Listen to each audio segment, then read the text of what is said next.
না খেয়ে দিন প্রচারের কাজে নিজেকে দিয়েছ বিলিয়ে, তায়েফের কাফিরেরা চিনল না সে আলো, দুষ্ট ছেলেদের পিছু দিল লেলিয়ে, পাথরের আঘাতে ক্ষত বিক্ষত হয়ে সারা শরীর থেকে রক্ত ঝরে।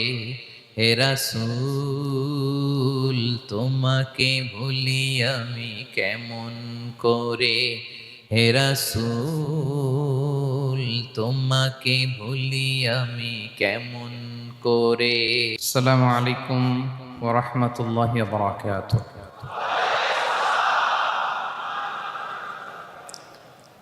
নাহমাদুহু ওয়া নুসাল্লি আলা রাসূলিহিল কারীম। আম্মা বা'দু ফাআউযু বিল্লাহি মিনাশ শাইতানির রাজীম। বিসমিল্লাহির রাহমানির রাহিম। وَلَنَبْلُوَنَّكُمْ بِشَيْءٍ مِّنَ الْخَوْفِ وَالْجُوعِ وَنَقْصٍ مِّنَ الْأَمْوَالِ وَالْأَنفُسِ وَالثَّمَرَاتِ وَبَشِّرِ الصَّابِرِينَ الَّذِينَ إِذَا أَصَابَتْهُم مُّصِيبَةٌ قَالُوا إِنَّا لِلَّهِ وَإِنَّا إِلَيْهِ راجعون. صدق الله العظيم. رب اشرح لي صدري ويسر لي أمري واحلل عقدة من لساني يفقه قولي.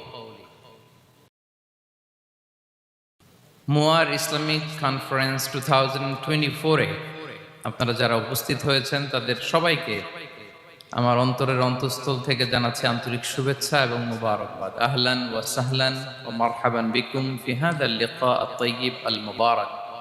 আমরা শুরুতে আল্লাহ রাব্বুল ইজ্জা ওয়াল জালালের দরবারে শুকরিয়া জ্ঞাপন করছি, যিনি আজকে আমাদেরকে এরকম চমৎকার একটি পরিবেশে চমৎকার একটি ইসলামিক কনফারেন্সে উপস্থিত হওয়ার সুযোগ করে দিয়েছেন। আমরা সবাই পড়ছি কালিমাতু শুকর, আলহামদুলিল্লাহ। আল্লাহ রাব্বুল ইজ্জা ওয়াল জালালের দরবারে শুকরিয়া জ্ঞাপনের পাশাপাশি আমি আজকের প্রোগ্রামের যারা অর্গানাইজিং কমিটি তাদেরকে অন্তরের অন্তঃস্থল থেকে ধন্যবাদ জানাতে চাই, এরকম চমৎকার একটি পরিবেশ, চমৎকার একটি ভ্যানিউতে এই ইসলামিক কনফারেন্সের আয়োজন করবার জন্য। সম্মানিত সুধী, আমরা এই পৃথিবীতে খুব অল্প একটা সময়ের জন্য, একটা ট্রানজিট পিরিয়ড কাটানোর জন্য বেসিকলি আমরা এই পৃথিবীতে এসেছি।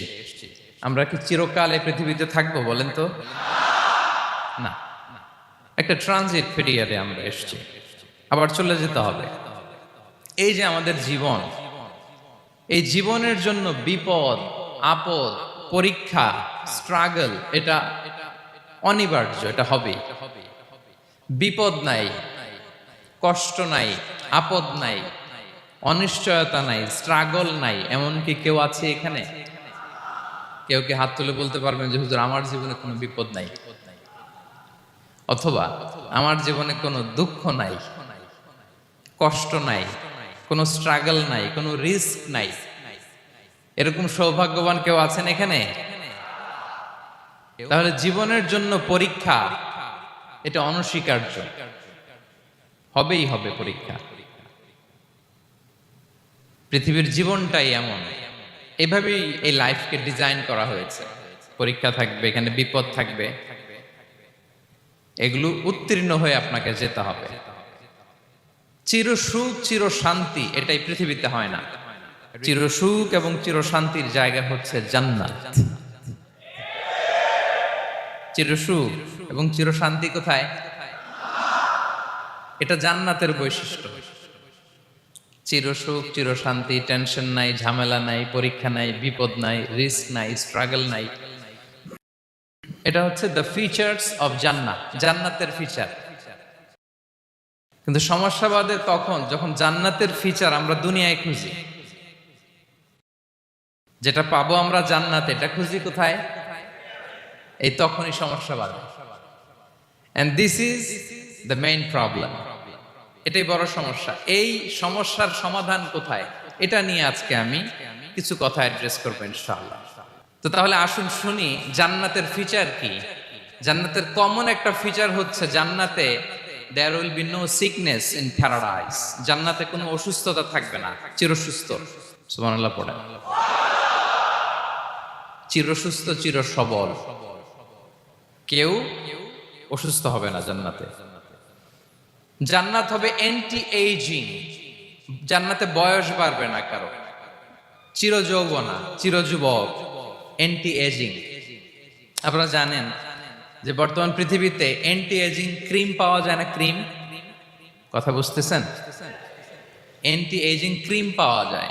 তারা বলে এই ক্রিম মাখলে চামড়ায় ভাঁজ পড়ে না। এটার দাম দাম আছে কিন্তু অনেক। অ্যান্টি এজিং ক্রিম লাগায়, শ্যাম্পু ইউজ করে, অ্যান্টি এজিং অয়েল আছে, এটা দিলে নাকি চামড়ায় ভাঁজ পড়ে না। ইভেন ভারতের অনেক বড় একজন ব্যবসায়ী মুকেশ আম্বানি, নাম শুনছেন না? যে তার ছেলের বিয়ে হয়ে গেল, তো এই মুকেশ আম্বানির স্ত্রী নীতা আম্বানি, সে কিছুদিন আগে এক বোতল গোল্ড ওয়াটার খেয়েছে, gold water, and its cost $60,000 $60,000 দাম এক বোতল গোল্ড ওয়াটারের। কেন? ফর অ্যান্টি এজিং, যাতে বয়সের ছাপ গালে না থাকে। এখন বলেন এভাবে কি আমাদের বয়সকে ধরে রাখা সম্ভব এই পৃথিবীতে? সম্ভব না, কারণ এই ফিচারটা দুনিয়ার ফিচার না, এটা জান্নাতের ফিচার। সুবহানাল্লাহ পড়েন। তাহলে জান্নাতে কেউ অসুস্থ হবে না, জান্নাত হবে চির যৌবন, চির যৌবনা। ওখানে আমরা যুবক থাকব, প্রত্যেকে 33 বছরের যুবক যুবতী হয়ে জান্নাতে ঢুকবো। বিষ্ণু ইসলাম বলেন আহলুল জান্নাতি জুরদা ওয়া মুরদা ওয়া আবনাউ সালাসিন ওয়া সালাসিন, জান্নাতে যারা যাবে শুভ্র দাড়িবিহীন, প্রত্যেকে হবে 33 বছর বয়সের। ওই যে 33 বছর বয়সে একবার ঢুকলেন আর বয়স বাড়বে না, ওইটাই চিরকাল ওই বয়স পাবেন। জান্নাতের আরেকটা ফিচার হচ্ছে নো ফ্রাস্ট্রেশন, কোনো চিন্তা নাই, দুশ্চিন্তা নাই, হাইপার টেনশন নাই, সজীব প্রাণবন্ত। সুবহানাল্লাহ। জান্নাতের আরেকটা ফিচার হচ্ছে there is no expiry date in জান্নাত। এক্সপায়ারি ডেট আছে? জান্নাতে যে ঢুকবো 7 দিনের জন্য চেক ইন, নাকি? চেক ইন কয় দিনের জন্য? 7 দিন, 10 দিন পরে চেক আউট করে ফেলবে এরকম না, নো এক্সপায়ারি ডেট, আজীবন। একবার এন্ট্রি পেলে বের হওয়ার টেনশন নাই। আল্লাহু আকবার। তাহলে no expiry date, rather it's eternal, আজীবন থাকবেন, খালিদিনা ফিহা, চিরকাল থাকবেন। এবং জান্নাতের সবচাইতে গুরুত্বপূর্ণ ফিচার হচ্ছে there will be no death in জান্নাত। জান্নাতে আপনার আর মৃত্যু হবে না, মৃত্যুর বিদায় হবে, তার মানে আপনি অমর হবেন। তাহলে আপনি চির সুস্থ চির সবল হবেন জান্নাতে, চির যুবক থাকবেন, প্রাণবন্ত থাকবেন, আপনি অমর হবেন, আপনি জান্নাতে মরবেন না। জান্নাতীরা যখন জান্নাতে যাবে ফেরেশতারা ডেকে বলবে ইয়া আহলাল জান্নাতি ইন্না লাকুম আন তাসিহু ফালা তাসকামু আবাদা। জান্নাতীরা চিরকাল সুস্থ থাকবা, অসুস্থ হবা না। ইন্না লাকুম আন তাশিব্বু ফালা তাহরামু আবাদা, তোমরা শাবাব থাকবা, বুড়া হবা না। ওয়া ইন্না লাকুম আন তাহইয়াউ ফালা তামুতু আবাদা, চিরকাল বেঁচে থাকবা, মরবা না। এবং সেদিন জান্নাতে মৃত্যু দেয়া হবে, মৃত্যু দেয়া হবে। ইউতাল মাউতু বিকাবশিন আমলাহ, একটা ছাগলের আকৃতিতে মৃত্যুকে আনা হবে। ফায়ুযবাহুল মাউত, মৃত্যুকে জবাই দেয়া হবে। এবার জান্নাতীরা তাকিয়ে থাকবে, ফেরেশতারা বলবে ইয়া আহলাল জান্নাতি খুলুদুন ফালা মাউত, হে জান্নাতীরা চিরকাল এই জান্নাতে থাকবে। তাহলে জান্নাতের ফিচার পাইছেন? এখন কোন বোকা যদি এই ফিচার দুনিয়ায় খোঁজে পাবে? পাবে না, কারণ দুনিয়ার ফিচার আলাদা। দুনিয়ার ফিচার কি? এই দুনিয়াতে বিপদ আসবে, কষ্ট আছে দুনিয়াতে, হতাশা আছে, ভয় আছে, অসুস্থতা আছে, বার্ধক্য আছে, এবং এই দুনিয়ার একটা এক্সপায়ারি ডেট আছে না? দ্য ডে ইউ ডাই, যেদিন আপনি মারা যাবেন, এটা আপনার এক্সপায়ারি ডেট, চলে যেতে হবে, চলে যেতে হবে। এই পৃথিবীতে মৃত্যুর অস্তিত্ব আছে, সবকিছু থমকে দিয়ে আপনাকে চমকে দিয়ে মৃত্যু চলে আসবে, ঠিক কিনা বলেন? তাহলে এগুলো হচ্ছে দুনিয়ার ফিচার। এই দুনিয়াতে বিপদ আপদ, কষ্ট, ঝুঁকি, স্ট্রাগল, বার্ধক্য, অসুস্থতা, এগুলো নিয়ে আমাদেরকে টিকে থাকতে হয়। এটা দুনিয়ার ফিচার, মিলায় ফেললে হবে না। জান্নাতের ফিচার একটা, দুনিয়ার ফিচার আরেকটা। দুনিয়াতে কষ্ট থাকবে, বিপদ আপদ থাকবে। এই দুনিয়ার ফিচারটা আল্লাহ তাআলা কোরআনের একটা আয়াতে খুব চমৎকার ভাবে উল্লেখ করেছেন। সেটা দিয়েই আমি আলোচনা শুরু করেছি। আল্লাহ তাআলা ইরশাদ করছেন, ওয়ালা নাবলুওয়ান্নাকুম বিশাইইম মিনাল খাউফি ওয়াল জু'i ওয়া নাকসিম মিনাল আমওয়ালি ওয়াল আনফুসি ওয়াস সামারাত ওয়া বাশশিরিস সাবিরিন। আল্লাহ তাআলা বলছেন, অবশ্যই অবশ্যই আমি তোমাদেরকে পরীক্ষা করব, ভয় দিয়ে, ক্ষুধা দিয়ে, সম্পদের ঘাটতি দিয়ে, আতঙ্ক দিয়ে, প্রাণনাশ দিয়ে, ফল ফসলের হানি দিয়ে পরীক্ষা করব। কিন্তু এই পরীক্ষায় যারা উত্তীর্ণ হবে, যারা সবর ইখতিয়ার করবে, ওয়াবাশশিরিস সাবিরিন, ধৈর্যশীলদের জন্যই হচ্ছে সুসংবাদ। আলহামদুলিল্লাহ পড়ে। তাহলে সম্মানিত সুধী, আমরা বুঝতে পারলাম এই পৃথিবীর ফিচার হচ্ছে এখানে বিপদ থাকবে, বিপদ ছাড়া কেউ থাকবে না। স্ট্রাগল থাকবে, কষ্ট থাকবে, ঝুঁকি থাকবে, রিস্ক থাকবে, এবং নানা ধরনের বিপদ আপদ দিয়ে আল্লাহ তাআলা আমাদেরকে পরীক্ষা করবেন। এটা মাস্ট, এটা আমাদের মাইন্ডসেটে নিয়ে নিতে হবে। মাইন্ডসেটে এটা ক্লিয়ার থাকতে হবে। চিরসুখ চিরশান্তি এই দুনিয়াতে মিলবে, কোথায় মিলবে তাহলে? এটা তাহলে বিপদ আসবেই, আপদ আসবেই, পরীক্ষা থাকবেই আমাদের জীবনে। তবে ইন্টারেস্টিংলি মজার বিষয় হচ্ছে পরীক্ষাটা এক একজনের এক এক রকম। পুরো পৃথিবীটা একটা পরীক্ষা ক্ষেত্র, কিন্তু কারো প্রশ্নপত্রের সাথে কারো প্রশ্নপত্রের কোনো মিল নাই। সুবহানাল্লাহ। আমার পরীক্ষা একরকম, আপনার পরীক্ষা আরেক রকম, ওই ভাইয়ের পরীক্ষা আরেক রকম, ওনারটা আরেক রকম। সবাই পরীক্ষার্থী, সবাই পরীক্ষার্থী, কিন্তু কারো প্রশ্নপত্রের সাথে কারো প্রশ্নপত্রের কোনো মিল নাই। কারো জন্য পরীক্ষা হচ্ছে সে খুব অসুস্থ, প্রচন্ড অসুস্থতা, তার জন্য পরীক্ষা। ক্যান্সারের রোগী, দুরারোগ্য ব্যাধি, ডক্টর বলছে 4th স্টেজে চলে আসছে, কয়েক মাস বাঁচতে পারে, এটা তার জন্য পরীক্ষা। আবার কারো দেখবেন যে খুব একটা অসুস্থতা নাই, অসুস্থতার ঝামেলা নাই, কিন্তু তার দারিদ্রতা আছে, তার আর্থিক অনটন, এটা তার জন্য পরীক্ষা। আবার কারো দেখবেন অসুস্থতাও নাই, দারিদ্রতাও নাই, তার দাম্পত্য জীবনের সমস্যা আছে না নাই? অনেকের দেখবেন এগুলো কোনোটাই সমস্যা না, তার ছেলে কথা শোনে না, মাদকাসক্ত। আহা, মাদকাসক্ত, রিহ্যাবে পাঠায়, আবার আসে, আবার গাঁজা খাওয়া শুরু করে, আছে না নাই বলেন? দেখেন তার পরীক্ষাটা আবার আলাদা। অনেকের দেখবেন মেয়ে বাবার কথা শোনে না। আবার অনেকের দেখবেন যে ব্যবসায় সমস্যা, লসের পর লস, লাভ উঠাতে পারে না। তাহলে পরীক্ষা ছাড়া, বিপদ আপদ ছাড়া দুনিয়াতে কেউ নাই, কেউ নাই প্রিয় ভাইরা।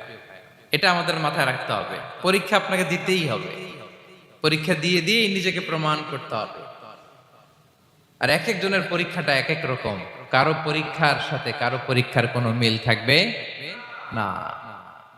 তো মাঝে মাঝে আমরা এটা ভুলে যাই। আল্লাহ তাআলা কালামে পাকে রিমাইন্ডার দিয়ে আমাদেরকে স্মরণ করিয়ে দিতে চান যে এই পৃথিবীতে আসলে তোমরা এসেছো পরীক্ষা দিতে। এটাই জীবনের বড় বাস্তবতা। আমাদের জীবনে যত হতাশা, আমাদের জীবন নিয়ে যত অভিযোগ, আমাদের মনে যত কষ্ট, আমাদের হৃদয়ের ভেতরে যত অস্থিরতা, তার মূলে হচ্ছে এই সমস্যা যে আমরা ভুলেই গেছি আমরা পরীক্ষা দিতে আসছি। এটা যদি ভুলে না যান, এটা যদি আপনার মাইন্ডসেটে থাকে যে পুরো জীবনটা একটা পরীক্ষা, তাহলে দেখবেন কোনো কিছু আপনাকে কাবু করতে পারবে না। আপনি হতাশ হবেন না, জীবন নিয়ে আর অভিযোগ থাকবে না, আপনি ভেঙে পড়বেন না, সব অভিযোগ হতাশা দূর হয়ে যাবে। তার মানে বুঝতে পারলাম পরীক্ষা আপনাকে দিতেই হবে। পরীক্ষা দেয়া ছাড়া এই পৃথিবী থেকে চলে যাওয়ার কোনো চান্স বা সুযোগ আমাদের কারো নেই। সূরাতুল আনকাবুতে আল্লাহ তাআলা এই কথাটা আরো চমৎকার ভাবে বলেছেন। আল্লাহ তাআলা ইরশাদ করছেন, আহাসিবান নাসু আইয়ুতরাকু আইয়াকুলু আমান্না ওয়া হুম লা ইফতানুন ওয়ালাকাদ ফাতান্নাল্লাযীনা মিন ক্বাবলিহিম ফালা ইয়া'লামান্নাল্লাহুল্লাযীনা সাদাকু ওয়া লা ইয়া'লামান্নাল কাযিবিন। আল্লাহ বলেন, মানুষ কি ভেবেছে সে শুধু বলবে আমি ঈমানদার আর তাকে আমি জান্নাতে ঢুকাই দিব? না, কখনো না, কঠিন কালেও না। বরং পূর্ববর্তী কালে যারা পৃথিবীতে এসেছিল তাদেরকে আমি পরীক্ষায় নিয়েছি, পরীক্ষা করেছি, এবং তাকেও ঈমানের প্রশ্নে সে সত্যবাদী না মিথ্যাবাদী পরীক্ষা দিয়ে দিয়ে নিজেকে প্রমাণ করতে হবে। ঠিক কিনা বলেন? পরীক্ষা দিয়ে আপনাকে প্রমাণ করতে হবে। এবং এই পরীক্ষার ব্যাপারটা, এটা যে শুধু আমরা সাধারণ মানুষ আমাদের জীবনে দুঃখ বিপদ পরীক্ষা এমনটা না। এই পৃথিবীর সবচাইতে শ্রেষ্ঠ মানুষ যারা ছিলেন তাদেরকে আল্লাহ পরীক্ষা নিয়েছেন। বলেন তো, এই পৃথিবীতে সবচাইতে শ্রেষ্ঠতম মানুষ কারা? সবচাইতে শ্রেষ্ঠ ভালো মানুষ কারা ছিল পৃথিবীতে? বলেন তো, নবীরা। আওয়াজ করে বলেন তো, কারা? তো বলেন তো, নবীদের জীবনে পরীক্ষা ছিল কি ছিল না? হ্যাঁ, ছিল। বেশি না কম? বিষ্ণু ইসলামকে জিজ্ঞাসা করা হলো, আইয়ুন নাসি আশাদ্দু বালাআন ইয়া রাসূলুল্লাহ, হে আল্লাহর রাসূল, এই পৃথিবীতে কাদের জীবনে পরীক্ষা বেশি? বিষ্ণু ইসলাম বললেন, আল আম্বিয়া, নবীদের জীবন। আল আম্বিয়া সুম্মাল আমসাল ফাল আমসাল, সবচাইতে জীবনে পরীক্ষার সম্মুখীন সবচাইতে বেশি হয়েছেন নবীরা। তারপরে নবীদের পরবর্তী অবস্থান যাদের, সিদ্দিকিন যারা, সোহাদা যারা, সলিহিন যারা, আল্লাহওয়ালা যারা, তাদের জীবনে পরীক্ষা বেশি। ইউবতালার রাজুলু আলা হাসাবি দীনি, ব্যক্তির দিনদারি যত বেশি তার জীবনে আল্লাহর পরীক্ষাও তত বেশি। আপনি আল্লাহওয়ালা হবেন, আপনার জীবনে পরীক্ষাও অনেক বেশি। এজন্য ইমানদার হওয়া যেমনি মর্যাদার, ইমানদারের জীবনে পরীক্ষাও হবে অনেক বেশি। এবং পরীক্ষা যত বড়, খেয়াল রাখতে হবে, মন খারাপ করার কোনো সুযোগ নেই। পরীক্ষা যার জীবনে যত বড়, সেটাতে সফল হতে পারলে ওটার প্রতিদানও বড়। পরীক্ষা যত বড়, এটাতে সাকসেস হইতে পারলে এটার রিওয়ার্ডও তত বড়। বিষ্ণু ইসলাম বলেন, ইযামুল জাযাই মাআ ইযামিল বালা, বালা যত বড় জাযাও তত বড়, প্রতিদানও তত বড়। আপনারা নবীদের জীবনে যদি খেয়াল করেন, দেখবেন যেই নবীর জীবনে পরীক্ষা যত বেশি, সেই নবীর জীবনে সফলতাও তত বেশি। সাইয়েদনা ইব্রাহিম আলাইহিস সালামের কথাটা একটু খেয়াল করেন তো, বলেন তো, ওনার জীবনে পরীক্ষা কেমন ছিল? বেশি না কম? ওনার জীবনের পরীক্ষা থেকেই তো আমরা এই শব্দটা ব্যবহার করি। আমরা বলি অগ্নি পরীক্ষা। কি বলি? মানে আগুনে নিক্ষেপ করা হয়েছে সাইয়েদনা ইব্রাহিম আলাইহিস সালামকে। তাও স্বাভাবিকভাবে না, উলঙ্গ করে, নেকেট করে ওনাকে অপমানিত করবার জন্য ওনার গায়ের জামা কাপড় খুলে উলঙ্গ অবস্থায় আল্লাহর খলিল সাইয়েদনা ইব্রাহিম আলাইহিস সালামকে অগ্নিকুণ্ডে নিক্ষেপ করা হয়েছিল। এরকম এক্সপিরিয়েন্স এই অডিটোরিয়ামের ভেতরে আমাদের কখনো হয়েছে? তাইলে সাধারণ মানুষের জীবনের পরীক্ষা আর নবীদের জীবনের পরীক্ষার মধ্যে পার্থক্য আছে না নাই? ওই পরীক্ষায় উনি পাশ করে ফেললেন। ৮৬ বছর পর্যন্ত আল্লাহর কাছে দোয়া করলেন, আল্লাহ আমাকে একটা নেককার সন্তান দাও। আল্লাহ সন্তান দেয় না। ৮৬ বছর পরে আল্লাহ তাআলা সাইয়েদনা ইব্রাহিম আলাইহিস সালাম এবং হাজারের ঘরকে উজালা করে সন্তান দিলেন। সাইয়েদনা ইসমাঈল আলাইহিস সালাম পৃথিবীতে আসলেন কত বছর বয়সে? ৮৬ বছর বয়সের এখানে কেউ আছেন? হ্যাঁ, আছি আমরা? কেউ নাই। ৮৬ বছর বয়সে প্রথম সন্তান পেয়েছে। তাদের ঘরকে উজালা করে আল্লাহর নবী সাইয়েদনা ইসমাঈল আলাইহিস সালাম আসলেন। এবার আল্লাহ বললেন, যাও স্ত্রীকে আর এই কলিজার টুকরা সন্তানকে, থাকো তো প্যালেস্টাইনে, প্যালেস্টাইন থেকে ১৫০০ কিলোমিটার দূর, দ্য ব্যারেন ল্যান্ড, ওই মক্কার ধুধু মরু প্রান্তরে রেখে আস, যেখানে কেউ নাই, মানুষ নাই, গাছ নাই, পাখি নাই, পানি নাই, যাও রেখে আস। আচ্ছা বলেন তো, ৮৬ বছর পরে যে লোকটা সন্তান পেল, বুঝেছেন উত্তর দিয়েন, ৮৬ বছর পরে যে লোকটাকে আল্লাহ তাআলা সন্তান দিল, তার হৃদয়ে ওই সন্তানের জন্য মায়া বেশি না কম? আহা, এমনি তো আমাদের প্রথম সন্তান, আমাদের প্রথম সন্তানের হিস্ট্রিটা একটু খেয়াল করেন তো। প্রথম আমাদের যে মেয়ে হয়েছিল বা যাদের ছেলে হয়েছিল, তার প্রতি আদর, সোহাগ, দরদ, ভালোবাসা, আহ্লাদ কত ছিল। আর ৮৬ বছর বয়স আল্লাহ তাআলা ওনাকে সন্তান দিলেন, দিয়ে বললেন যাও হাজারকে আর ইসমাইলকে মক্কার ধুধুমরু প্রান্তরে রেখে আস। আল্লাহ তাআলা বলতে দেরি, চলে যেতে দেরি নাই, মুহূর্তে উনি রওনা হয়ে গেলেন। সুবহানাল্লাহ পড়বেন না? রেখে আসলেন মক্কার ধুধুমরু প্রান্তরে। এবার আল্লাহ বললেন যাও, রিটার্ন ব্যাক টু প্যালেস্টাইন, প্যালেস্টাইনে চলে যাও। চলে গেলেন, হৃদয়টা ভেঙে খান খান। অনেক বছর পরে আল্লাহ তাআলা আবার অনুমতি দিলেন, যাও এবার ছেলেকে দেখে আসতে পারো, যাও প্যালেস্টাইন থেকে আবার মক্কা যাও। সাইয়েদনা ইব্রাহিম আলাইহিস সালাম প্যালেস্টাইন থেকে আবার ১৫০০ কিলোমিটার পথ পাড়ি দিয়ে, এখনকার মতো ফ্লাইটে যায় না, গাড়িতেও না, উটে করে। কিসে করে? উনি যে কতবার মক্কা থেকে ফিলিস্তিন এসেছেন আর গিয়েছেন, কোনো ইয়ত্তা নাই, হিসাব নাই। গেলেন, এবার ছেলেটা হাঁটতে পারে, দৌড়াতে পারে, একটু একটু কথা বলতে পারে, আব্বা আব্বু ডাকতে পারে। কেমন মায়া লাগে বলেন তো? মায়া ভালোবাসায় যখন টইটম্বুর, ঠিক ওই মুহূর্তে আল্লাহ বললেন ছেলেকে জবাই করো, জবাই করো ছেলেকে। আল্লাহ তাআলা বলতে দেরি করেছেন, আল্লাহর আদেশ পালনে ১ সেকেন্ডও তিনি দেরি করেন নাই। ছুরি চালালেন, জান্নাত থেকে দুম্বা নিয়ে আসা হলো। এভাবে আল্লাহর নবী ইব্রাহিম আলাইহিস সালাম ওনার জীবনের প্রতিটি ক্ষেত্রে যেখানে আল্লাহ তাআলা ওনাকে পরীক্ষা নিয়েছেন, উত্তীর্ণ হয়েছেন। এবং দেখেন ওনাকে আল্লাহ তাআলা কি উপহার দিলেন, আল্লাহ তাআলা ওনাকে খলিলুল্লাহ উপাধি দিলেন, আল্লাহর বন্ধু। সুবহানাল্লাহ বলেন।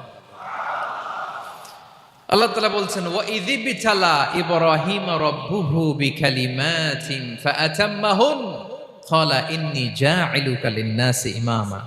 আল্লাহ অনেকগুলো পরীক্ষা নিয়েছিলেন সাইয়েদনা ইব্রাহিম আলাইহিস সালাম, প্রতিটা পরীক্ষায় সাকসেসফুলি পাস করেছেন, গোল্ডেন এ প্লাস। আল্লাহ বলেন ইন্নী জাঈলুকা লিন-নাসি ইমামা, I'm gonna make you the leader for the entire human being. I'm gonna appoint you as a leader for the entire universe. গোটা বিশ্বের জন্য, গোটা মানবতার জন্য আমি তোমাকে লিডার বানায় দিলাম। ইযমুল জাযাই মা'a ইযমিল বালা। পরীক্ষা যত বড়, ওই পরীক্ষায় পাশ করলে ওইটার ফলাফল ও প্রতিদানও বড়। তাহলে দেখেন প্রিয় ভাইয়েরা, সাইয়েদনা ইব্রাহিম আলাইহিস সালামের জীবনে পরীক্ষার কোনো শেষ ছিল না। আমি আপনি কোথায়? আল্লাহর খলিলের জীবনে যদি এত পরীক্ষা থাকতে পারে, আমি আপনি কোথায় বলেন তো? এবার বলেন, সাইয়েদনা মূসা আলাইহিস সালাম, ওনার জীবনে তো কোনো পরীক্ষার ছিল না। হ্যাঁ, গুণে শেষ করতে পারবেন? জন্মটাই তো হয়েছে পরীক্ষার মধ্য দিয়ে। মিশরের ছেলে সন্তান হইলেই ফেরাউন বলছে জবাই করো। ওনার মা এরকম সিন্ধুকে করে ভাসায় দিলেন নীল নদীতে। আল্লাহু আকবার! কি একটা রোমাঞ্চকর পরিস্থিতির মধ্য দিয়ে আল্লাহ তাআলা ওনাকে বাঁচালেন। সুবহানাল্লাহ। জন্মই হয়েছে পরীক্ষার মধ্যে দিয়ে। বড় হইলেন, ফেরাউনের ভয়ে দেশ ত্যাগ করলেন, মিশর থেকে মাদিয়ান। আবার আল্লাহর আদেশে যখন ফিরে আসলেন, আবার ফেরাউনের সাথে তর্ক বিতর্ক, যুদ্ধ। একটা রাত আল্লাহ নবী মূসা আলাইহিস সালাম শান্তি মতো মিশরে ঘুমাতে পারে নাই। একটা রাত। শেষ পর্যন্ত এই ফেরাউন মূসা আলাইহিস সালামকে ধাওয়া করেছে। ফেরাউনের ধ্বংসের আগ পর্যন্ত সে মূসা আলাইহিস সালামকে ধাওয়া করেছে। তার মানে মূসা আলাইহিস সালাম এই বিপদ আপদ পরীক্ষা এগুলো থেকে মুক্তি পান নাই। এবার বলেন ঈসা আলাইহিস সালামের কথা, ওনার জীবনে তার পরীক্ষা ছিল না? কি পরীক্ষা ছিল? হ্যাঁ, আল্লাহু আকবার।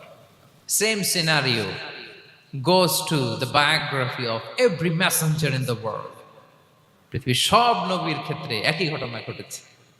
সাইয়েদনা ঈসা আলাইহিস সালাম দাওয়াত যখন দিলেন ওনার বিরোধিতা শুরু হলো, ওনাকে হত্যার ষড়যন্ত্র হলো, ইভেন কি ওনাকে মারার জন্য বনি ইসরায়েলেরা উদ্ধত হলো, জানে বাঁচবার জন্য পালালেন, এক ঘরে ঢুকলেন, চারদিক দিয়ে ঘেরাও করলো, উনি দরজা জানালা লাগাই দিলেন। ওরা বললো একজন দরজা ভেঙে জানালা ভেঙে ভিতরে ঢুকে দেখো বেটা ঈসা কি করে। একজন ভিতরে ঢুকছে, ঢুকার সাথে সাথে বল রাফাআহুল্লাহু ইলাইহি, আল্লাহ তাআলা ঈসা আলাইহিস সালামকে উপরে উঠায় নিলেন। আর যেই লোকটাকে তারা ভিতরে ঢুকালো তার চেহারাকে আল্লাহ তাআলা ঈসা আলাইহিস সালামের চেহারার মতো করে দিলেন। এবার তার বাইরের সাথীরা বলে ঘটনা কি, বেটা ঈসাও বেরোয় না, আমাদের লোকটাও বেরোয় না, সবাই ঢুক। দরজা ভেঙে ভেতরে ঢুকে দেখে ঈসা দাঁড়ায় আছে। বলেন তো এটা ঈসা না মিসা? এটা কি আসল ঈসা? ওমা কতালু ওমা সলাবু ওয়ালাকিন শুব্বিহা লাহুম। আল্লাহ বলে তোমরা আমার নবী ঈসাকে হত্যাও করতে পারো নাই, শুলেও চড়াতে পারো নাই, আমি সেফটি সিকিউরিটি দিয়ে আমার নবী ঈসা আলাইহিস সালামকে আকাশে তুলে নিয়েছি। তাহলে ওনার জীবনও পরীক্ষার শেষ ছিল না। এবার যদি আমরা বিশ্বনবী সাল্লাল্লাহু আলাইহি ওয়াসাল্লামের জীবনের দিকে তাকাই, ওনার জীবনটা দেখেন তো। আমাদের পেয়ারা নবী বিশ্বনবী মুহাম্মদুর রাসূলুল্লাহ সাল্লাল্লাহু আলাইহি ওয়াসাল্লাম, ওনার জীবনে কি স্ট্রাগল ছিল? স্ট্রাগল। মাক্কি জীবনের কথা যদি একটু খেয়াল করেন দেখেন তো, 3 বছর শিয়াবে আবি তালেবে জেল কেটেছেন, না খেয়েছিলেন।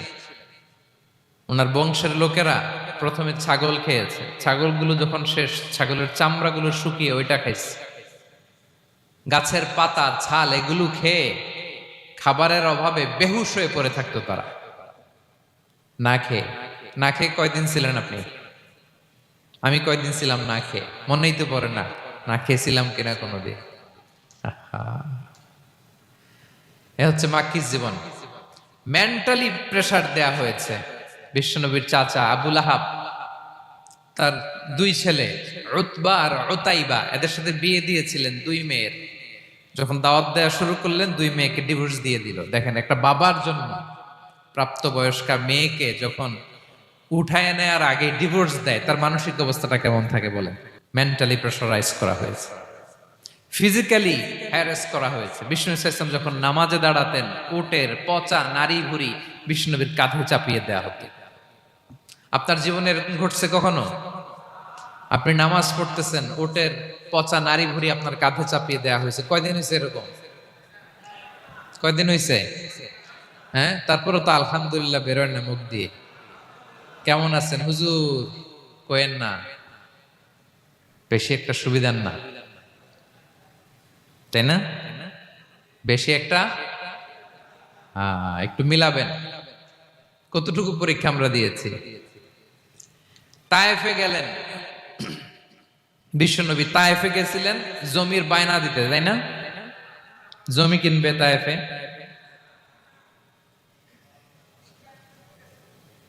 তায়েফবাসীদেরকে জাহান্নামের আগুন থেকে বাঁচাতে গিয়েছিলেন,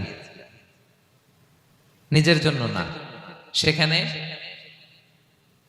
তায়েফের ছেলেরা পাথর মেরেছে বিষ্ণু ইসলামের গায়ে। এত শুভ্র দেহ ছিল, চেহারা ছিল, বিষ্ণুবীর গা দিয়ে ঝরঝর করে রক্ত ঝরেছে।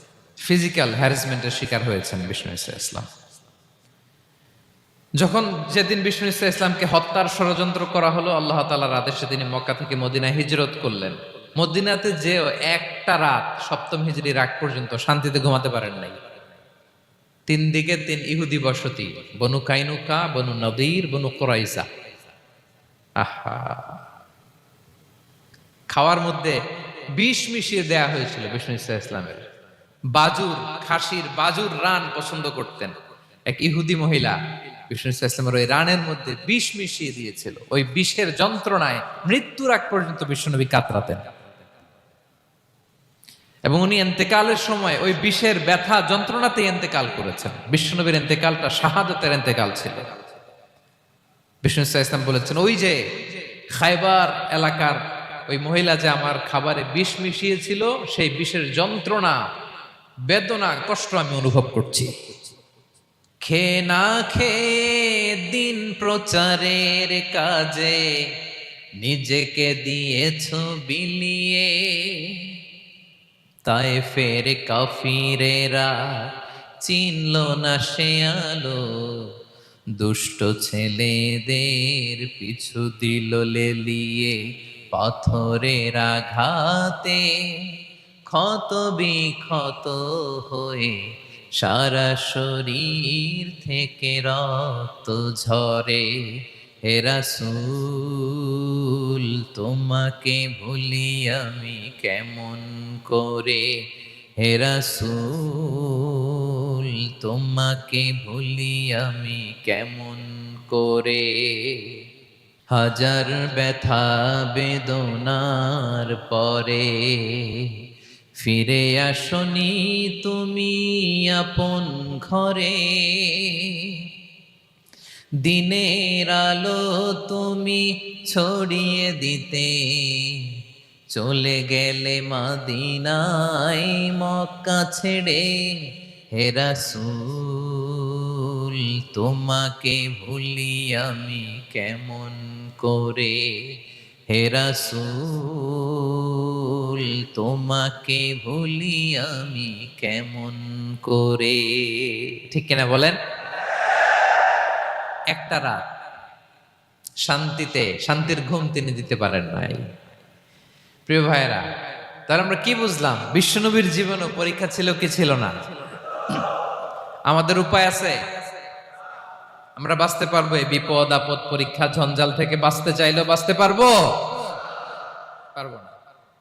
ইমাম মালিক আলাইহি রাহমা নাম শুনেছেন? ইমাম মালিক, ওনার জ্ঞান থেকে লাখো লাখো মানুষ উপকৃত হয়েছে, কোটি কোটি মানুষ উপকৃত হয়েছে। মদিনার রাস্তায় রশি দিয়ে ওনাকে টেনে হিচড়ে এক এলাকা থেকে আরেক এলাকায় নিত জালেম বাদশারা। ইমাম মালিক আলাইহি রাহমা। ইমাম আহমদ ইবনে হাম্বল, ওনাকে বেত্রাঘাত করা হতো, চাবুক দিয়ে পেটানো হতো।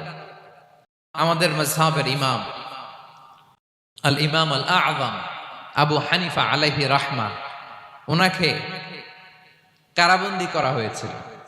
তার মানে দেখেন, যত বড় বড় স্কলার, যত বড় বড় মাশায়েখ, এমনকি আম্বিয়া আলাইহিমুস সালাম, ওনারাও পরীক্ষা বিপদ আপদ থেকে রেহাই পাইছে? তাহলে আপনি আর আমি পাবো? বলেন তো। তাহলে এটা আমাদের ব্রেইনে গেঁথে নিতে হবে যে জীবন মানেই এখানে বিপদ থাকবে, পরীক্ষা থাকবে, স্ট্রাগল করে করে আমাকে আগাতে হবে। কেউ আমার জন্য রেড কার্পেট বিছিয়ে রাখবে না। এই জীবনটা বড় জটিল। This is life, how it's design. এভাবেই পৃথিবীকে ডিজাইন করা হয়েছে। এখানে বিপদ আছে, কষ্ট আছে। এই পরীক্ষা দিয়ে দিয়ে আপনাকে উত্তীর্ণ হতে হবে। বুঝতে পেরেছেন প্রিয় ভাইরা? নাও দ্য কোশ্চেন অ্যারাইজ, এখন প্রশ্ন হচ্ছে, কেন আল্লাহ এই পরীক্ষা নেন? কেন? আল্লাহ তাআলা সূরা মুলকে বলেছেন এই পৃথিবী সাজানোর, এই জীবন মৃত্যুর এই খেলা, এটার উদ্দেশ্যটাকে আল্লাহ তাআলা স্পষ্ট করে বলেছেন। আল্লাযী খালাকাল মাউতা ওয়াল হায়াতা লিয়াবলুয়াকুম আইয়ুকুম আহসানু আমালা।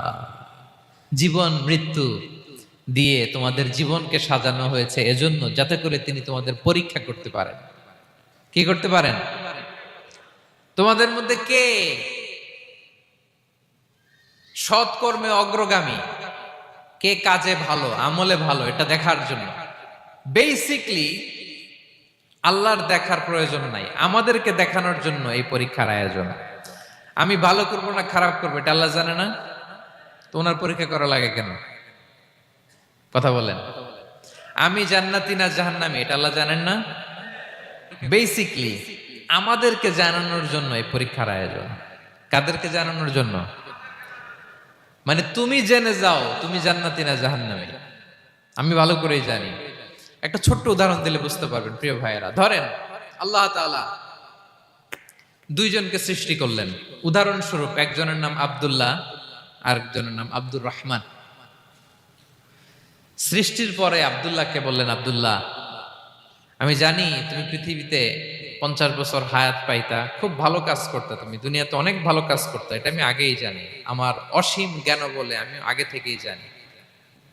তো যাও, তোমার এইমাত্র সৃষ্টি করলাম, যাও তুমি জান্নাতে ঢুকে যাও, কারণ আমি জানি তুমি জান্নাতি হবে। আচ্ছা, আর আব্দুর রহমান তুমি পৃথিবীতে খুব খারাপ কাজ করতে, এটা আমি জানতাম। তোমারে পাঠাইলে খারাপ কাজ করবা, তুমি সীমা লঙ্ঘন করবা, অন্যায় করবা, অপরাধ করবা, তুমি জাহান্নামী হবা। যাও, যেহেতু আমি জানি পরীক্ষার আর দরকার নেই, তোমারে জাহান্নাম দিয়ে দিলাম, যাও ঢুকে যাও। আব্দুল্লাহ ঠিকই জান্নাতে ঢুকে যাবে, আব্দুর রহমান কি ঢুকবে? ঢুকবে। সে বলবে, আল্লাহ এইমাত্র আমারে বানাইলেন, এইমাত্র আপনি আমাকে সৃষ্টি করলেন, সৃষ্টি করেই বলতেছেন তুমি জাহান্নামে যাও, আর বলতেছেন আমি জানি দুনিয়াতে পাঠালে তুমি খারাপ কাজ করবা, তুমি জাহান্নামী হবা, পাঠানোর আর কি দরকার, আগে থেকে জাহান্নামে যাও। আল্লাহ আপনি জানলে জানতে পারেন, আমি তো জানি না। ঠিক কিনা বলেন? সে বলবে, না আল্লাহ আপনি ভুল বলতেছেন, এই দুনিয়াতে পাঠাইলে আমি খুব ভালো কাজ করতাম, আমি সীমা লঙ্ঘন করতাম না, নামাজ পড়তাম, রোজা রাখতাম, হজ করতাম, যাকাত দিতাম, সাদাকা করতাম, চ্যারিটি করতাম, জনকল্যাণকর সব ভালো কাজগুলো আল্লাহ আমি করতাম। এজন্য আল্লাহ তাআলা পরীক্ষার আয়োজন করেছেন, যাতে করে তুমি জেনে যাও যে পৃথিবীতে তুমি কি করেছো। এখন আর আল্লাহকে এক্সকিউজ দেওয়ার সুযোগ নেই। আচ্ছা বলেন তো, আবু জাহেলকে যদি আল্লাহ এখন কিয়ামতের দিন বলে, Abu Jahl go to the hell fire, আবু জাহেলের কিছু বলার সুযোগ আছে? কারণ ও দুনিয়াতে কি করে আসছে এটাও জানে না। ফেরাউনকে ডেকে যদি আল্লাহ বলে, ফেরাউন তুমি জাহান্নামে যাও, go to the hell fire, ওর কি কোনো এক্সকিউজ দেওয়ার সুযোগ আছে? বলেন, সুযোগ আর আছে? কারণ তুমি দুনিয়াতে কি করেছো তোমার চেয়ে ভালো কেউ আর জানে। তা পৃথিবীতে এই পরীক্ষার এই আয়োজনের সবচাইতে বড় উদ্দেশ্য হচ্ছে যাতে করে আমরা দেখে যাই যে আমরা কি কাজ করছি। কেউ যখন পরীক্ষা দেয় প্রিয় ভাইয়েরা, ওই পরীক্ষায় কত পাবে তার একটা হিসাব আছে না? বলেন, আপনি গণিত পরীক্ষা দিয়ে আসছেন, যে 100-তে 100 পাবে সে বলতে পারে আমার সব অঙ্ক হয়েছে, ঠিক কিনা বলেন? আর যে লাড্ডু গুড্ডু বুঝছেন তো, কিছুই পারে নাই, ঘোড়ার ডিম, তারও একটা হিসাব আছে যে সে কিছুই লিখে আসতে পারে নাই। তাই পৃথিবীতে এই পরীক্ষার আয়োজনের প্রধানতম কারণ হচ্ছে যাতে করে আমরা বুঝে যেতে পারি যে আমরা কোথায় যাব, জান্নাতে না জাহান্নামে। প্রিয় সুধী, এ পর্যায়ে আমরা জানবো এই যে পরীক্ষা আল্লাহ তাআলা নিচ্ছেন আমাদেরকে, এই পরীক্ষায় সফল হওয়ার মূল মন্ত্র কি। কোরআনে বিভিন্ন আয়াতে এই পরীক্ষার কথা বলা হয়েছে এবং এই পরীক্ষার সফলতার মূল মন্ত্রও কোরআনে ঘোষিত হয়েছে। আলহামদুলিল্লাহ বলেন। যে আয়াত দিয়ে আমি শুরু করেছি, এই আয়াতে আল্লাহ তাআলা বলেছেন, ওয়াবাশশিরিস সাবিরিন, নবী হে ধৈর্যশীলদেরকে আপনি সুসংবাদ দিন। ধৈর্যশীলদেরকে সুসংবাদ দিন, তার মানে বিপদে ধৈর্য ধারণ করতে হবে। প্রিয় ভাইয়েরা, ইন্নামাস সাবরু ইনদা সাদামাতিল উলা, বিপদে আমরা অনেক সময় প্যানিক হয়ে যাই, অস্থির হয়ে যাই, কি করব, হতাশ না। মুমিনরা হতাশ হয় না, ধৈর্য ধারণ করে। কি করে? কি করে? ধৈর্য ধারণ করার শক্তি দাও গো মেহেরবান আমায়, দাও গো মেহেরবান। পড়েন, ধৈর্য ধারণ করার শক্তি দাও গো মেহেরবান আমায়, দাও গো মেহেরবান। সবাই বলুন একসাথে, ধৈর্য ধারণ করার শক্তি দাও গো মেহেরবান আমায়, দাও গো মেহেরবান। বুকের ভেতর ব্যথার নদী বইছে অবিরাম, বইছে বইছে অবিরাম। পড়ুন, ধৈর্য ধারণ করার শক্তি দাও গো মেহেরবান আমায়, দাও গো মেহেরবান। পড়েন আমিন। আল্লাহ যেন বিপদে আমাদেরকে ধৈর্য ধারণ করার তৌফিক দান করে। প্রিয় ভাইয়েরা, ধৈর্য এটা এমন একটা গাছ যে গাছের সারা গায়ে কাটা, কিন্তু এই গাছের ফলটা বড় সুস্বাদু। আই রিপিট, আমি আবারও বলছি, ধৈর্য এটা এমন একটা গাছ যে গাছের সারা গায়ে কাটা, কিন্তু ফলটা বড় মিষ্টি, ফলটা বড় সুস্বাদু। সবাই ধৈর্য ধারণ করতে পারে না। বিষ্ণু ইসলামকে আল্লাহ তাআলা নানা সময় আশ্বস্ত করেছেন, সান্ত্বনা দিয়েছেন, আর ধৈর্যের বাণী শুনিয়েছেন। আল্লাহ বলেন, ফাসবির, কামা সবারা উলুল আজমি মিনার রসুল। নবী হে, আপনার আগে দৃঢ় প্রত্যয়ী নবীরা যেরকম ধৈর্য ধারণ করেছে, আপনিও ধৈর্য ধারণ করুন। সূরাতুল মুজাম্মিলে আল্লাহ তাআলা বলছেন, ওয়াসবির আলা মা ইয়াকুলুনা ওয়াহজুরহুম হাজরান জামিলা। ওরা যাই বলুক, আপনি ধৈর্য ধারণ করুন, ওদের কথাকে ইগনোর করুন। Just ignore what they are saying to you. যা বলে আপনি জাস্ট ইগনোর করেন। ওরা বিষ্ণু ঈসা ইসলামের মনোবলকে ভেঙে দেওয়ার জন্য কখনো বিষ্ণু ঈসা ইসলামকে কবি বলে গালি দিত। কবি কি বলতো? শায়ের। কখনো বলতো মজনুন, পাগল। নাউজুবিল্লাহ পড়বেন না? পাগল বলে গালি দিত। মাঝে মাঝে বলতো কাহিন, গণক। মাঝে মাঝে বিষ্ণু ঈসা ইসলামকে তারা বলতো আবতার, লেস কাটা। মুহাম্মদ, তোমার ছেলে নাই, তোমার বংশ নির্বংশ হয়ে গেছে, তোমার নাম নেয়ার মতো কেউ নাই। আহা, কপাল পোড়া। গোটা বিশ্বব্যাপী বিষ্ণু ঈসা ইসলামের সুনাম সুখ্যাতি ছড়িয়ে দিয়েছে কে? আকাশ বাতাস মাড়িয়ে, সাত আকাশ ছাড়িয়ে আল্লাহর আরশ পর্যন্ত আল্লাহ তাআলা বিষ্ণু নবীর সুনাম সুখ্যাতিকে সুউচ্চ করেছেন। ঠিক কিনা বলেন? ইগনোর করুন। আপনাকে কবি বলে, গণক বলে, আপনাকে পাগল বলে, আপনাকে লেসকাটা বলে, জাস্ট ইগনোর দেন। বর্তমান সময়েও নানা ধরনের ট্যাগ আমাদেরকেও দেয় কি দেয় না বলেন? দেয়। আমাদেরকে কি বলে? মৌলবাদী বলে, বলে বলে ওই যে রাজাকার বলে। রাজাকার রাজাকার খেলার দিন শেষ। মন মতো হইলে মুক্তিযোদ্ধা, মন মতো না হইলে রাজাকার, এই দিন শেষ। ওই দিন আর নাই। এই কার্ড দিয়ে আর খেলার দিন নাই।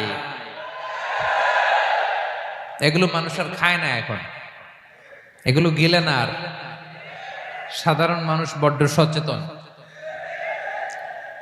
দেখেন, কালের বিবর্তনে, সময়ের আবর্তনে একই পরিক্রমা আমাদেরকেও ট্যাগিং করে। আমাদেরকে মৌলবাদী বলে, ব্যাকডেটেড বলে, রাজাকার বলে, জঙ্গি বলে, যুদ্ধাপরাধী বলে। আছে না এরকম?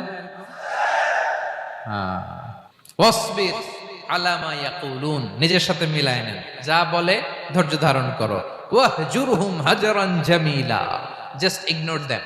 ভালোভাবে ইগনোর করেন, খালাস, সালাম দিয়ে কেটে পড়েন। তাহলে প্রিয় ভাইরা, এই বিপদ আপদ আমাদের পিছু ছাড়বে না, পিছু ছাড়বে না। নবীদের পিছু ছাড়ে নাই, আমরা কোথায়? আমরা আর কি?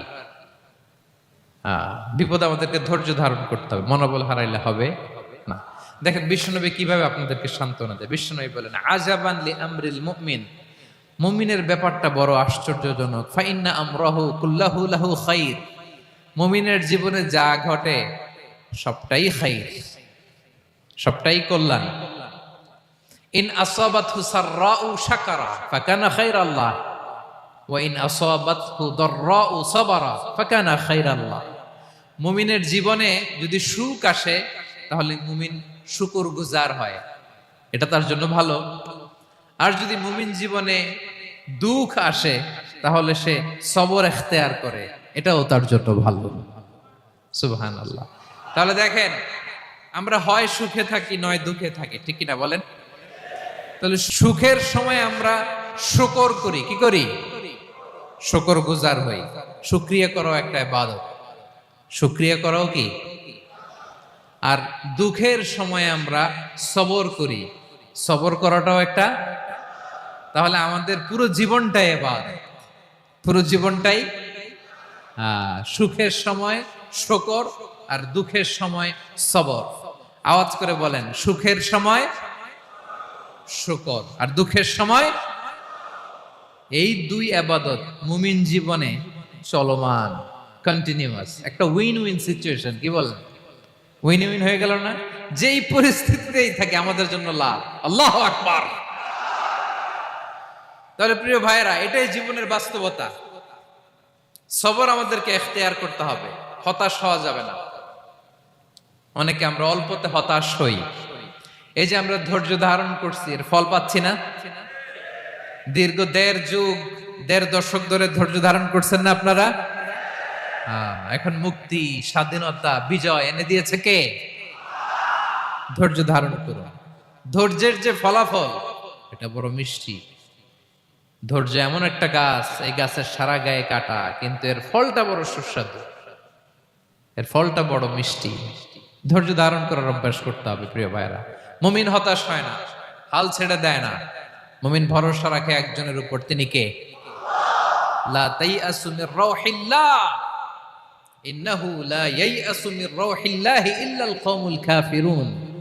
আল্লাহর রহ থেকে, রহম থেকে নিরাশ হয়ে যাও না। কাফির ছাড়া, অকৃতজ্ঞ ছাড়া কেউ আল্লাহর রহ থেকে, আশা থেকে নিরাশ হয় না। শয়তানের সবচেয়ে বড় মিশন হলো আমাদেরকে হতাশ বানানো, এটা খেয়াল রাখবেন। শয়তানের সবচাইতে বড় মিশন কি? আমাদেরকে হতাশ করে দেয়া। হতাশ বানাইতে পারলে সে সাকসেসফুল, খুশি।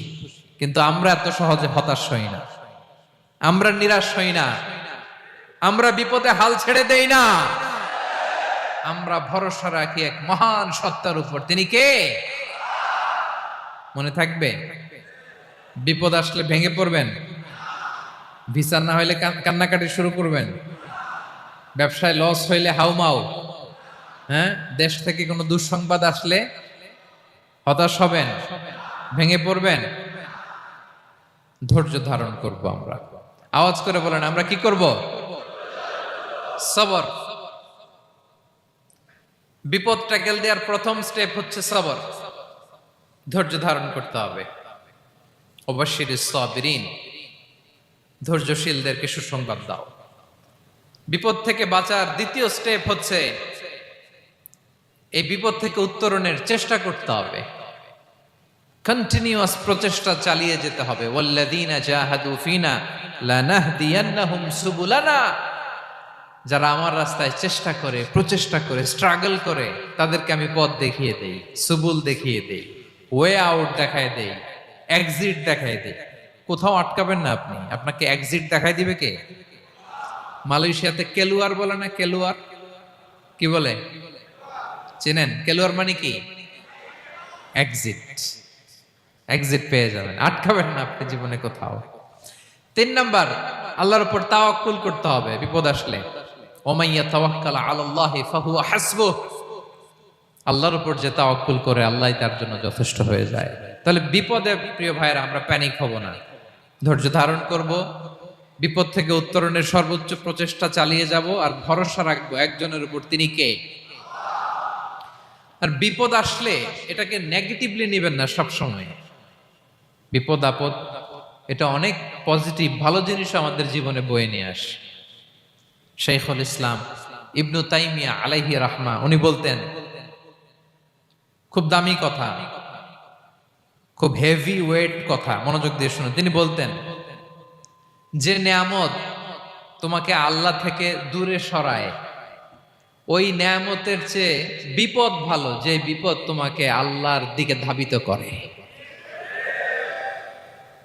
আই রিপিট, আমি আবারও বলি, যে নাজ নেয়ামত তোমাকে আল্লাহ থেকে দূরে সরিয়ে দেয়, সে নাজ নেয়ামতের চেয়ে ওই বিপদ আপদ ভালো, যে বিপদ আপদ তোমাকে আল্লাহর কাছে টেনে নেয়।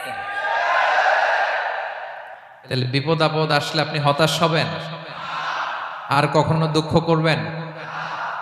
মোয়ারের ভাইয়েরা, আর মন খারাপ করবেন? আপনি খেয়াল করে দেখেন, বিপদ আসলে আমরা আল্লাহরে ডাকি বেশি। যখন অসুস্থ আপনি খেয়াল করেন তো, আল্লাহ আল্লাহ, তুমি ছাড়া বাঁচানোর কেউ নাই, আল্লাহ আল্লাহ তুমি হেফাজত করো, আল্লাহ তুমি সুস্থ করে দাও। যখন লাইফ থ্রেট, দেখেন আপনি গুম হয়ে যেতে পারেন, আপনারে কারাবন্দী করতে পারে, এরকম একটা বিপদের মধ্যে আছেন, তখন খেয়াল করেন তো আল্লাহর সাথে আপনার কানেক্টিভিটি, রিলেশনশিপটা কতটা ডেভেলপ হয়। কারণ বিপদে পড়লে আমরা আল্লাহরে ডাকি বেশি। তাহলে বিপদ আপদেরও কিছু পজিটিভ সাইড বা দিক আমাদের জীবনে আছে না নাই? অনেক পজিটিভ দিক আছে, কয়েকটা শেয়ার করি। 1 নাম্বার, আল্লাহ এক নম্বর পজিটিভ সাইড তো বললাম, ইমাম ইবনু তাইমিয়া যেটা বললেন। এরপরে হচ্ছে মাঝে মাঝে আল্লাহ তাআলা আমাদের মর্যাদাকে আপগ্রেড করতে চায়, এলিভেট করতে চায়। আপনি ধরেন কোন একটা এয়ারলাইন্সের রেগুলার প্যাসেঞ্জার টিকিট কাটেন, মাঝে মাঝে হঠাৎ করে দেখবেন কাউন্টারে গেলে তারা বলে you are upgraded to business class, অথবা you are upgraded to first class. যেহেতু রেগুলার প্যাসেঞ্জার, অনেক মাইলস জমা হয়েছে, আপগ্রেড করে দেয়। তা আল্লাহ তাআলা মাঝে মাঝে চায় তিনি আমাদের মর্যাদাকে, র্যাঙ্ক এটাকে আপগ্রেড করবেন, কিন্তু আমার যে আমল আখলাকের অবস্থা, ওইটা দিয়ে ওই আপগ্রেড র্যাঙ্কে যাওয়ার সুযোগ নাই। বুঝতেছেন কথা? আল্লাহ চায় আমার লেভেল একটু আপ করতে, কিন্তু আমার আমলের যে অবস্থা, এতে আমি ওখানে যাই না। তখন আল্লাহ কিছু বিপদ আপদ দিয়ে, পরীক্ষা দিয়ে বান্দাকে টেস্ট করে। ওই পরীক্ষায় যদি উত্তীর্ণ হন, সাথে সাথে আল্লাহ তাআলা আপনার লেভেল বা র্যাঙ্ক আপগ্রেড করে দেয়। সুবহানাল্লাহ পড়বেন না? তাহলে লাভ না লস? আওয়াজ করে বলেন, লাভ না লস?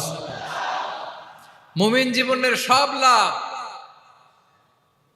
যত বিপদ আপদ আপনাকে স্পর্শ করে, প্রতিটাতেই আপনার জন্য কল্যাণ। বিষ্ণু ইসলাম বলেন, মা ইউসিবুল মুসলিমা মিন নাসাবিন ওয়ালা ওয়াসাবিন ওয়ালা হাম্মিন ওয়ালা হুজনিন ওয়ালা আযান ওয়ালা গাম্মিন হাত্তা শাওকাতি ইউশাকুহা ইল্লা কাফারাল্লাহু বিহা খাতায়া। আপনার জীবনে যত দুঃখ, যত যন্ত্রণা, যত টেনশন, যত অ্যাংজাইটি, যত ইনজুরি, এমনকি গোলাপ ফুল পাড়তে যে ওখানে যে কাটা বাঁধছে, বরই খেতে যে বরই গাছে ওঠার পর যে একটা কাটা বিঁধছে আপনার হাতে, এর কারণে আল্লাহ তাআলা আপনার গুনাহ মাফ করে দেয়। সুবহানাল্লাহ। তাহলে বিপদ আপদ দিয়ে আল্লাহ বান্দার মর্যাদাকে আপগ্রেড করে। বিপদ আপদে ফেলে আল্লাহ তাআলা বান্দার পাপ মোচন করে। বিপদ আপদ দিয়ে আল্লাহ তাআলা বান্দার শাস্তি মওকুফ করে। এমন পাপ করছেন, এটার জন্য শাস্তি বরাদ্দ হয়ে গেছে, কিন্তু আল্লাহ তাআলা ওই শাস্তি থেকে মাঝে মাঝে আপনাকে বাঁচাতে চায়, তখন কিছু বিপদ দিয়ে বান্দারে পরীক্ষা করে। উত্তীর্ণ হলেই আল্লাহ তাআলা ওই শাস্তিকে মওকুফ করে দেয়। তাহলে আসুন সামারি করি, পুরো আলোচনাটার সামারি করি। এক নম্বর সামারি হচ্ছে বিপদ আপদ, পরীক্ষা, স্ট্রাগল, কষ্ট, এটা সুন্নাতুল্লাহি ফিদ দুনিয়া। এই দুনিয়ায় আল্লাহর সুন্নাত, এর বাইরে কেউ যেতে পারে না, ইভেন নট দ্য মেসেঞ্জার্স, নবীরাও না। আজকের আলোচনায় শুনছেন না নবীদের জীবন দিয়ে কি গেছে, ups and downs, test and trial. নবীরাও না। তাহলে এটা আমাদের মাইন্ডসেটের সাথে সেট আপ করে নিতে হবে যে অতীতে, বর্তমানে, ভবিষ্যতে বিপদ আপদ মুক্ত এই পৃথিবীতে কেউ থাকবে না। পারবেন? হ্যাঁ, এটা মাইন্ডসেটে নিয়ে নিতে হবে যে এটাই জীবন, বিপদ আপদ দিয়ে আল্লাহ পরীক্ষা করবেন। এটাই পৃথিবী। চির সুখ, চির শান্তি এই পৃথিবীতে খুঁজলেই পাওয়া যায় না। শুরুতে বলছিলাম না, চির সুখ, চির শান্তি। বলেন তো, এটা কি দুনিয়ার ফিচার না জান্নাতের ফিচার? জান্নাতের ফিচার দুনিয়ায় খুঁজলে পাওয়া যাবে? যাবে না। তাহলে আজকের আলোচনার এক নাম্বার লেসন হচ্ছে বিপদ আপদ এটা সুন্নাতুল্লাহি ফিদ দুনিয়া। এই দুনিয়া আল্লাহর সুন্নাত, এটা থেকে মুক্তি পাওয়ার কোনো সুযোগ নাই, নবীরাও পায় নাই। দুই নাম্বার লেসন, বাঁচার যেহেতু সুযোগ নাই, we have to face it with patience, intellect and tawakkul. বিপদে অস্থির হওয়া যাবে না, এটাকে ফেস করতে হবে উইথ পেশেন্স, ধৈর্যের সাথে। বিপদ আমরা মোকাবেলা করব কিসের সাথে? ধৈর্য। প্যানিক হবেন না, অস্থির হবেন না, ধৈর্য ধারণ করবেন।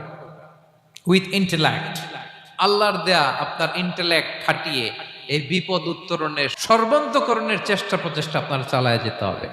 আর সবশেষে আত-তাওয়াক্কুল আলাল্লাহ, ডিপেন্ডিং অন আল্লাহ, ভরসা করব কার উপর? আল্লাহর উপর। পারা যাবে তো?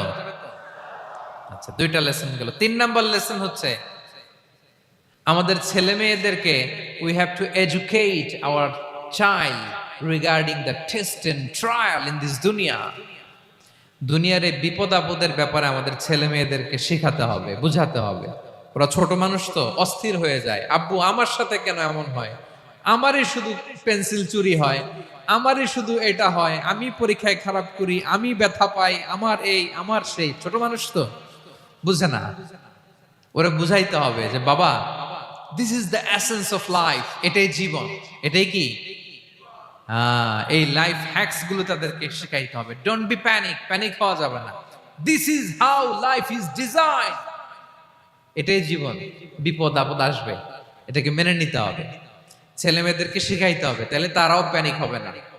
পারবেন তো ইনশাআল্লাহ? আচ্ছা, 4 নাম্বার লেসন হচ্ছে, যেটা আমরা জানলাম, এই বিপদ আপদ সবসময় আমাদের জন্য খারাপ না। সামটাইমস ইট ব্রিংস খায়ের for us if dealt properly.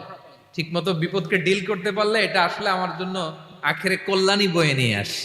কি বলেন, তাই না? কল্যাণ বয়ে নিয়ে আসে। সব শেষ কথা হলো, আমরা যেন এই বিপদগুলোকে প্রপারলি ডিল করতে পারি, আমরা যেন সবর এখতিয়ার করতে পারি। আল্লাহর কাছে চাইতে হবে, দোয়া করতে হবে, কারণ তৌফিক দেওয়ার মালিক কে? আল্লাহর কাছে যেন আমরা কায়মনোবাক্যে প্রার্থনা করতে পারি, আল্লাহ এই বিপদকে যেন আমরা ডিল করতে পারি উইথ সাবর, উইথ ইন্টেলেক্ট, উইথ তাওয়াক্কুল। আসল হাতিয়ার হচ্ছে এটা, দোয়া। আল্লাহর কাছে চাইবেন, মনোযোগের সাথে চাইবেন, আন্তরিকতার সাথে চাইবেন। উদউল্লাহ ওয়া আনতুম মুখিনুনা বিল ইজাবা। বিষ্ণু বলেন, এমন ভাবে চাও যেন তুমি অনেকটা কনফার্ম যে তোমার দোয়া আল্লাহ কবুল করবেনই, এমন ভাবে চাও। অনেকে রোবোটিক দোয়া করে। রোবোটিক দোয়া মানে দোয়ার মধ্যে প্রাণ নাই, ধ্যান নাই, মন নাই, আগ্রহ নাই, ভালোবাসা নাই, ওই দোয়া আল্লাহ কবুল করে না। মনোযোগ দিয়ে চাইতে হবে চাওয়ার মতো, তাহলে আল্লাহ তাআলার পক্ষ থেকে তৌফিক পাওয়া যাবে। পাওয়া যাবে তো ইনশাআল্লাহ? আল্লাহ তাআলা আমাদের সবাইকে বিপদে আপদে ধৈর্য ধারণ করার তৌফিক দান করুক। নবীরা তাদের জীবনে যেভাবে স্ট্রাগল, আপস এন্ড ডাউনস, বিপদগুলোকে, টেস্ট এন্ড ট্রায়াল গুলোকে ডিল করেছে, আমরা যেন সেভাবে ডিল করতে পারি। আল্লাহ তৌফিক দান করুক। আল্লাহ তাআলা আমাদের সবাইকে কথাগুলো বোঝা আর আমল করার তৌফিক দান করুক। হাযা মা ইনদি ওয়াল ইলমু ইনদাল্লাহি আলাইহি তাওয়াক্কালতু ওয়া ইলাইহি উনীব। ওয়াসসালামু আলাইকুম ওয়া রাহমাতুল্লাহি তাআলা ওয়া বারাকাতুহু।